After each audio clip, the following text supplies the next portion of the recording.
Tingin dito sir. Ayan, kaliwa mo na. Break ka muna sir. Break ka muna sir. Ito na mamadali. Nakikita mo ba yung slot sir?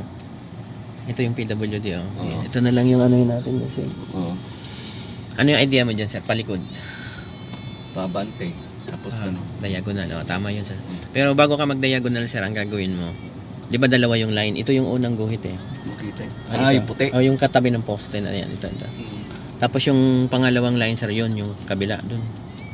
Ang gawin mo sir, itapat mo yung side mirror natin dun. Okay. So pagkatapat ng side mirror natin, saka ka mag-diagonal yung sinabi mong maganon. Saka yun. Sige, forward ka konti. Okay, stop. Break. Break sir, break. Stop. Yan o, bigla pa rin yung break eh. Okay, so sir, tatandaan mo yung aatrasan mo. Kasi sabi ng estudyante ko, parang papel lang to na nakatayo yero. Kasi kung wala yung yero sir, yung gulong natin, pwede mong ibangga dyan sa stopper na yan. Yung dilaw itim. Pwede sana. Kaso lang ngayon, hindi natin siya maano kasi may ginagawa yan sa likod.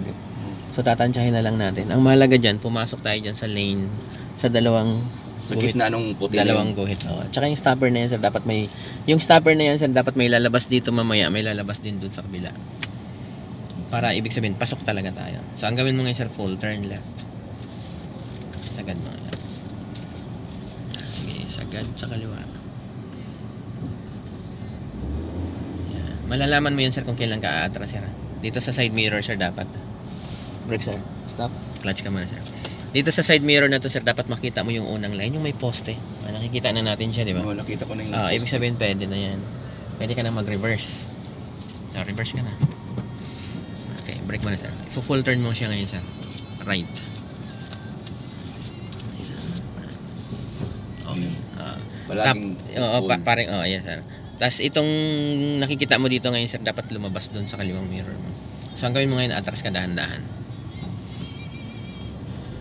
Kahit di ka masyadong magagas pag ganitong pababa naman. Pababa, wag mo muna ibalik sir. Kailangan sir, hintay mong lumabas yung line sir at saka yung stopper. Yung ito sir, yung dilaw, itim na yan, dapat may lumabas ng konti dyan. Okay. Ibig sabihin, pasok ka na nun pag ganun. Yan, konti na lang. Yan, clutch brake. Stop. Clutch mo na sir, clutch mo na. Ayun na, may stopper dito, maliit. Meron ding stopper dyan. Meron. Pero mas malaki ito eh. Okay lang yan. Basta pasok ka rin sa stopper. Diretso ko. Balik mo dalawa. Yan, okay na yan. Kasi kung gusto mo siyang i-dikit doon, i-lift mo pa siya. Pero sa guhit, sa line kasi sir, parehas lang yan. Okay. Sige, atras natin. Paano yung distansya doon sa Lilingunin mo siya sa tansyahin mo kung ano. Mahirap. Pag may kumalabog, tama na.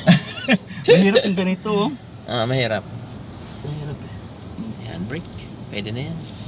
Neutral mo na. Neutral handbrake. Neutral. Tapos handbrake. Yan, okay. Kahit hindi mo siya pindutin. Para naglalak talaga itong handbrake. Hinga mo na. Ganun. Hinga mo na yung paa. Hindi masarap mag-parking yan. Sakit sa paa sa clutch. Kasi sa line dito, ano pa rin pasok pa rin yan sa line. Malaki kasi ang PWD na slot eh. Yan naman, layo dito. Pero may may sinadya yan, malaki talaga. Kasi may ang PWD kasi di ba may wheelchair ang iba. Iba. May wheelchair eh. Malapad pa nga dito eh, pero yung stopper dito sa kabilang side, konti na lang. So yung sinabi mo kanina, stopper ang titingnan. Titingnan sa magkabilang side. Kasi nasa gitna yung stopper. Kailangan may lumabas dyan, lumabas dito. Hindi naman kailangan na pantay parehas yan eh. Hindi mo kailangan perfect yan. Mahalaga dyan, nakita mo yung magkabilang side ng stopper. Kung pag ganito naman po sir,